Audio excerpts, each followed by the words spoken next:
Kia ora and welcome to this episode of Shared Lunch, where we look at the importance of having a will, but also how you might leave a little something to your favourite charity. It's Wills Week in Aotearoa, so a good time for investors to be reminded of this. Ko Brooke Ho, I'm Brooke Roberts, one of the co-founders and co-CEOs of Charities, and I'm joined by Catherine Simpson, who is a wills expert from Public Trust. Investing involves risk. You might lose the money you start with. We recommend talking to a licensed financial advisor. We also recommend reading product disclosure documents before deciding to invest. Everything you're about to see and hear is current at the time of recording. Welcome, Catherine. Kia ora. Thanks for having me. So, Catherine, the theme of Wills Week 2024 is charitable giving. But before we delve into what that entails, let's put into context why having a will is so important. Look, I could talk on this topic for hours. For me, the will is the greatest gift that you can leave your family in terms of certainty about what you want to happen once you pass away. So we encourage every New Zealander over the age of 18, particularly those who've got more than $15,000 in assets, whether that be in your Sharesies account, in your KiwiSaver, whether that be in a car or some pennies that you've got saved up in the bank account, to start thinking about how do you want to leave your legacy or your things to the people or the organisations you care about. So wills are a great way to make sure it's all written down, it's super clear. Once you're gone, nobody's squabbling or disagreeing over what they think you might have wanted. And I understand about 48% of us here in Aotearoa have a will. Is that enough, and how does that compare internationally? We would love everybody to have a will, every adult New Zealander to have a will. It's really tricky to compare internationally because of the size of our population. But what we understand is that it is a conversation that's tricky across the world. Talking about money, death, and the future isn't something that people necessarily easily jump into. And so I think we've got a really great role we can play in leading in the world around everyone in New Zealand having a will. And what a cool thing we could say that we were better than our Aussie counterparts at. And you mentioned, one of the barriers is that kind of taboo feeling when you're talking about, death or planning for that. But what are some of the other barriers you think are the reason why not enough people in Aotearoa have a will? Yeah, look, we hear a good few reasons why people say, oh, maybe just not yet. One of the things is I'm too young. People aren't necessarily feeling like they need to plan ahead. I know that I certainly have got a little bit of an invincibility streak. And so I think one of the common myths is, I need to be nearing the end of my life or about to retire. But really, if you think about that $15,000 threshold, which the reason that threshold is important is that's when you need to get permission from the court to administer that will. So that is basically to follow out the instructions of that will. A lot of young people are over that threshold pretty early on in life. One of the other myths is I need to be rich and have a lot of stuff to have a will. And again, that's absolutely not true. We hear a lot from people as well that they think, don't worry about it. My spouse, parents, siblings, children, they'll inherit everything. Next of kin, no worries. But actually, something that a lot of people don't know is that if you die without a will, there's an administration act that sets it out in a formula. And so you might think that actually everything would go to your children equally, but maybe you've also got a spouse or a partner and they may be relatively new in your life and they may also stand to inherit something. So getting a will is kind of a great way to just, cut through black and white, what is it that you wanted, and be really clear on that. So can you just elaborate on that a bit more and talk about if you don't have a will, what happens with your assets? So if you've got over $15,000 and you die without a will, it's what they call dying intestate, which essentially means that someone needs to apply to administer your will. And the person who administers your will is basically the person that collects all of those assets, maybe cashes in some things, might sell property on your behalf, and then ultimately distributes it according to that formula that I talked about. And you have to apply to the family court through what we call a kind of probate application process in order to have the rights to do that. So if you don't have a will, it can cost you a few $1,000s more in terms of that process and navigating those legal fees. It also can be quite stressful because what you think that person might have wanted, what that person actually wanted, and what that formula set out in the Administration Act say should happen could all be very different things. And often at Public Trust, we step in where families might not necessarily agree or there's a little bit of conflict, and we help to work through that and find the best outcome and try and make sure that everybody can grieve and celebrate their loved one, as well as work through the administration and the life admin that comes with that. So the importance of having a will is making sure that you get to leave the legacy you want to leave behind to those that you ultimately want to be able to inherit that. And without that, there's no kind of control over that, and you ultimately create potentially more of a hard situation for those left to have to deal with the rigmarole in the courts and all that sort of jazz. Absolutely. It's a really beautiful gift that you can give to people to be really clear. And I think it's one of the best gifts that you can leave when you're no longer here. Yeah. I had a family member head overseas recently, and before they left, they got their will all set up, and they were just in case, but they also just wanted to make sure that there was just something that was like giving them peace of mind in terms of how they wanted their assets distributed if something was happen, but let's hope it doesn't. But I also just recently understood too that despite these kind of tougher economic times at the moment, that wills are kind of trending up and they're leaving legacy. Can you tell us a little bit about that and what you think is behind it? Yeah, so we have definitely seen a kind of steady increase in people writing wills, which we're ecstatic about. It is steady though. It's probably not the dramatic increase that we'd like to see, and closer to that 100% mark of everyone having a will. What I think is driving it though, a lot of it has been post-COVID. We've definitely noticed that people had different reflections when they were stuck in their bubble, thinking about life and plans and what they wanted to do. There's been an increase in people heading overseas as well to travel now that all the borders are open, and people thinking about planning. What we know from the research that we've done is that 98% of New Zealanders want to leave some form of legacy. So we know that it's really important. How they then go about turning that into an action and getting their will written is different for different people. And this theme of Will Week 2024 is charitable giving. Can you tell us a bit about how charitable giving fits into a will? So a will is a really powerful tool to be able to pass on a legacy, not only to your friends and your whānau, but actually also to an organisation that might have been really meaningful for you.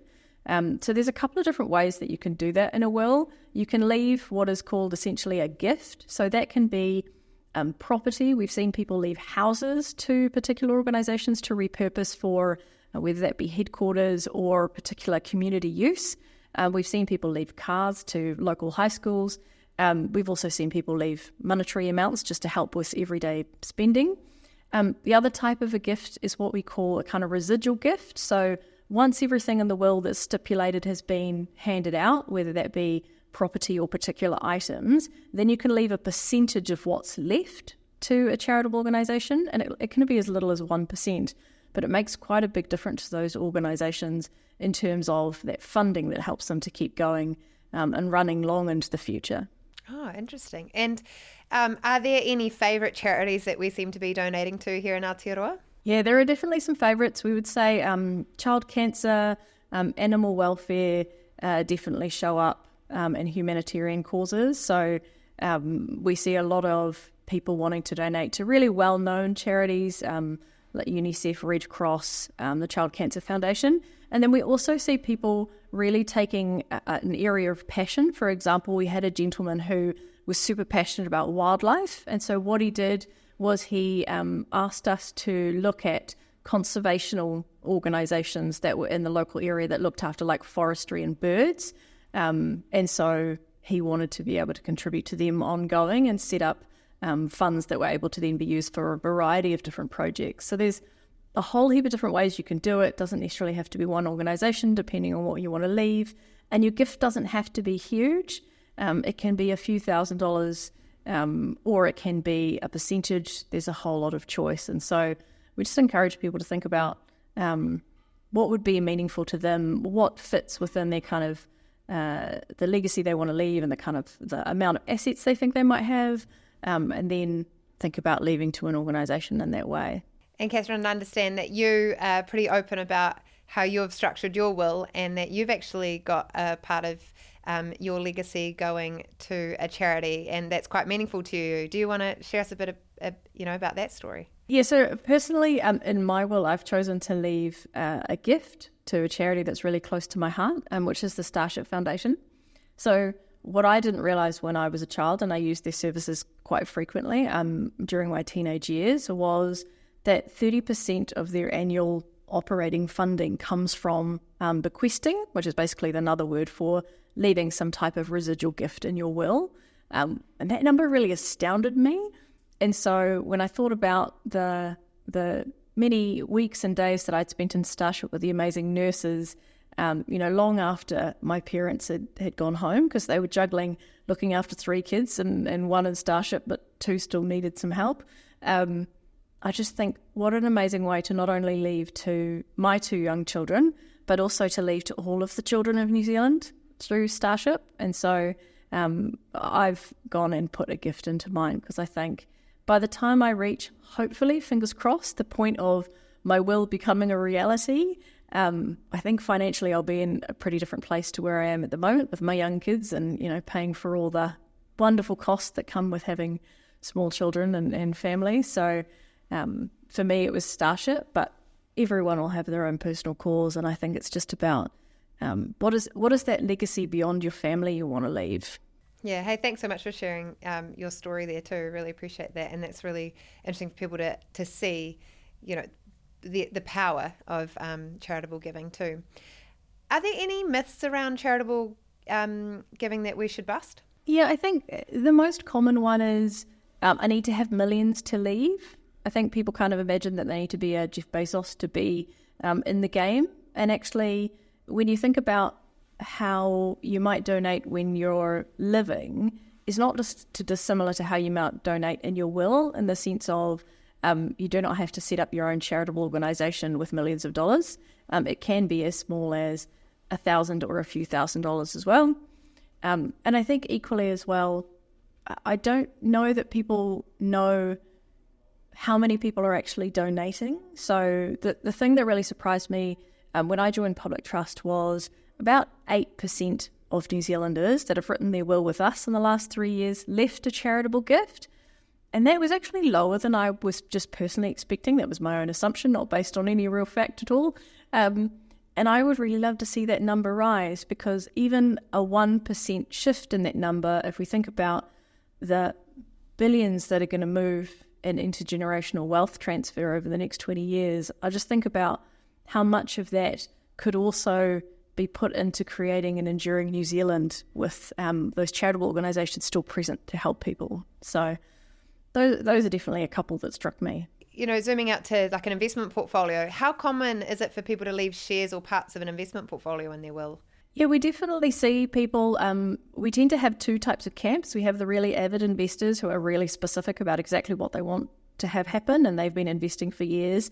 And so I've got a friend who's definitely in that camp. As I've actively encouraged them to get their will, they've kind of asked lots of questions about, well, how could I leave an enduring growth and also an enduring kind of income from it?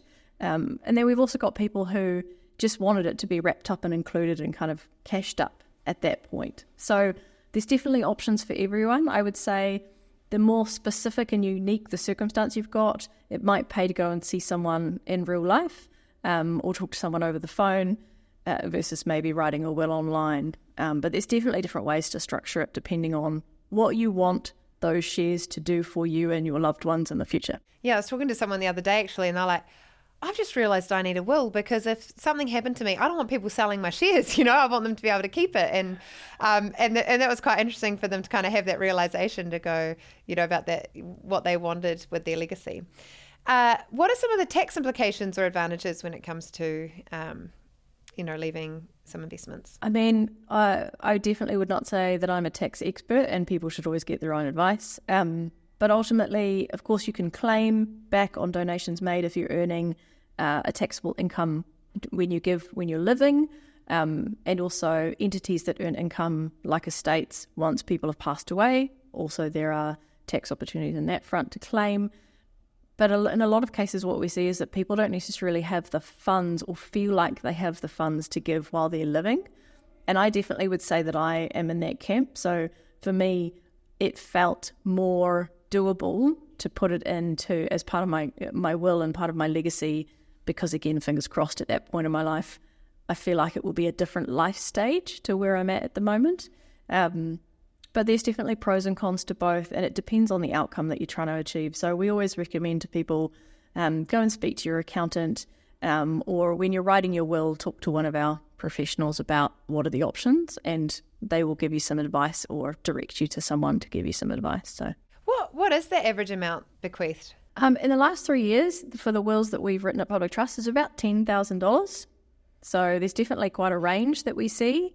And that doesn't include necessarily people who set up their own charitable organisation ongoing. That's individuals gifting an amount to someone.